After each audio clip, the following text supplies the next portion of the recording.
On a gagné les gars 5 buts à 3 contre Real Betis dans un match complètement fou. Franchement, quel match les gars.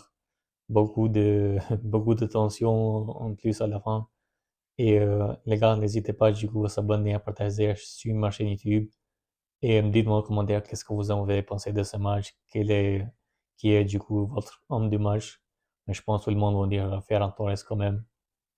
Et maintenant les gars, on va commencer du coup par Ferran Torres qui a marqué un triplé ce soir.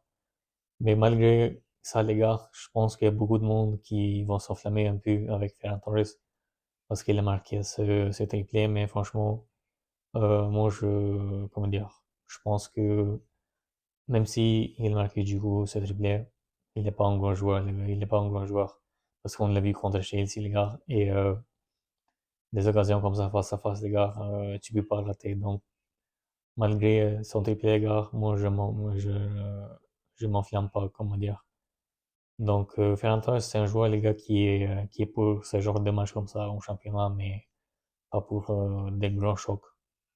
Moi, il me convient pas personnellement, malgré qu'il peut faire des triplés, des quadruplés contre des petites équipes comme ça. Enfin, c'est pas un petit équipe comme eux, les gars, sans manquer de respect de Betis, mais voilà, il a réussi à marquer un triplé.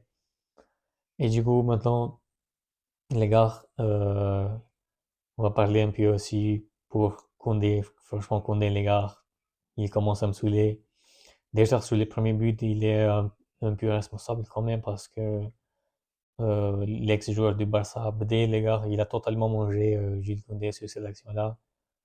Et franchement, Koundé, il n'est pas du tout au niveau. En plus, quand on voit les deuxième erreur qu'il a fait du coup sur le troisième but, il a fait un penalty, les gars, que j'ai même pas compris en fait pourquoi en fait il s'est jeté comme ça. Parce que les joueurs de Real Betis, du coup, c'est pas qu'il avait une occasion face à face avec Johan Garcia, donc il y avait même pas besoin en fait de faire ce foot-là. C'est pas professionnel ce qu'il fait, les gars. Et c'est pour ça que ça fait un moment que je répète plusieurs fois que là, il faut mettre Eric Garcia quand même sur son côté là, son côté droite à la place de Koundé, et il faut qu'il reste un peu sur le banc parce que là, Jules Koundé, il a totalement perdu presque son niveau, les gars, je pense. Donc, je sais pas ce qui se passe depuis le début de la saison, les gars. Je sais pas, franchement, c'est bizarre ce qui lui arrive comme ça. Je trouve complètement, comment dire, stupide un peu. Il fait des erreurs comme ça. Un coup, on a Raoult, les gars. Après, un coup, on a Condé. Donc, je comprends plus pourquoi, en fait, chaque fois, on a des joueurs qui font des erreurs comme ça en défense. C'est ça que je comprends pas.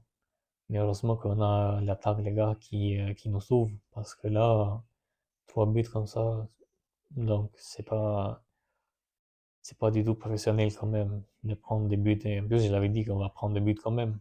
Donc, voilà, on a pris.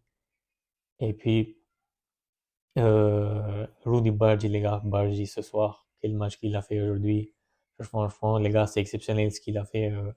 Du coup, comme vous avez vu, tout le monde, la minimale, il s'est déplacé en 10 et Bargi, du coup, à côté à droite, à la place de la mine. Mais franchement, les gars, Bargi totalement exceptionnel, les masterclass de Bargi, avec les passes, les dribbles, les gars, le but qu'il a marqué, du coup, les passes D, franchement, exceptionnelles pour Ferran Torres.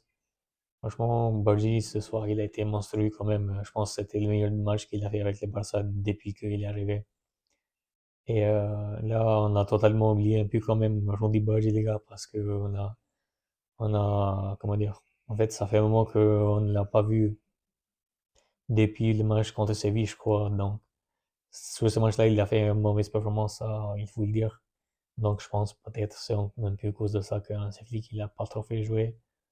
Mais quand on voit quand même qu'il fait des efforts en plus, aujourd'hui, il a montré quand même que c'est un joueur qui peut te faire la différence parfois. Je dis pas peut-être dans tous les matchs, mais dans les matchs comme ça, il peut te faire quand même la différence, je pense. Après, c'est à voir. Et du coup, on a la minimale qui a joué en 10, les gars. Aujourd'hui, du coup, franchement, il a fait un bon match quand même. Il a trop aidé à l'attaque, du coup, il donne beaucoup d'espace à Ferran Torres ou Rashford. Il fait des bonnes ouvertures quand même et il marque ses penalties. Donc, j'ai pas trouvé un mauvaise mine ce soir. Je pense qu'il a fait un meilleur match que la dernière fois contre l'Atlético. Et maintenant, du coup, Pedri, les gars, Pedri, exceptionnel ce joueur, franchement, deux passes D, mais quel joueur. Il change totalement ce Barça, les gars, franchement, les milieux de terrain avec Pedri, c'est masterclass, quoi. Lui, les gars, il fait presque tout dans le match. Euh, des tacles, les tacles, les gars, même avec les tacles, il est trop fort. Euh, c'est un joueur, les gars, polyvalent, j'ai pas trop de mots à dire parce que on a tout dit, en fait. On a tout dit sur PD, les gars. Ça, il me rappelle un peu Iniesta à l'époque. Donc, franchement, exceptionnel le PSG ce soir. Et puis, on va parler de qui d'autre, je pense. On va parler de Bernal, je pense aussi. Bernal, du coup, qui est rentré. En fait, tous les milieux de terrain, ça a été changé, si vous avez remarqué. Je pense que oui. Bernal, du coup, De Jong et Fermin qui ont rentré à la deuxième mi-temps. Du coup, Bernal, les gars, j'ai trouvé un match quand même intéressant. Donc, on espère qu'il continue comme ça. Et De Jong match, bah, dans des matchs comme ça, De Jong, les gars, il n'y a rien à dire.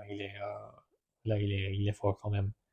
Dans des matchs comme ça, mais pas dans les grands matchs, les gars. Parce que dans les grands matchs, voilà, on a vu contre Chelsea, il s'est totalement perdu. Mais bon, dans les matchs comme ça, il est fort.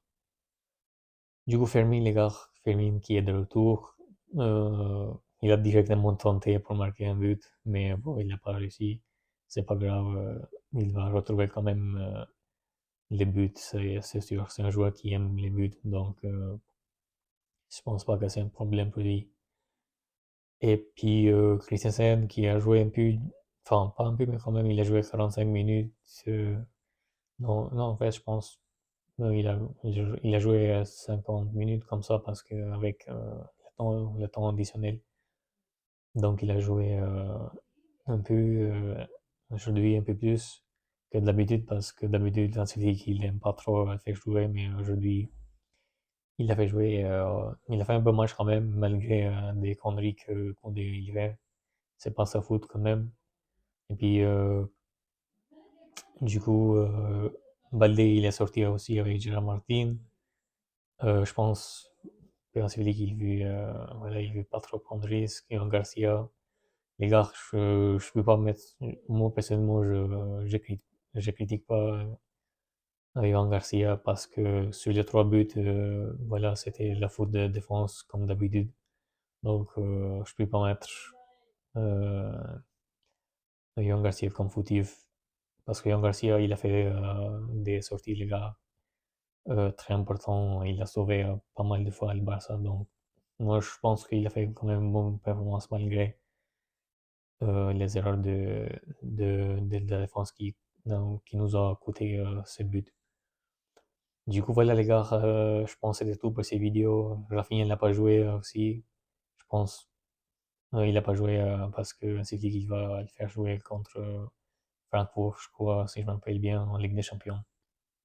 Du coup, voilà les amis, c'était tout pour ce match. Moi, je vous dis du coup à très bientôt. Là, on a pris les 3 points, on a les premières au championnat. On est le leader provisoirement de 4 points. Maintenant, on attend le match de Real Madrid, s'ils vont gagner ou pas, du coup. Et moi, je vous dis à très bientôt pour une autre vidéo et prenez soin de vous. Ciao.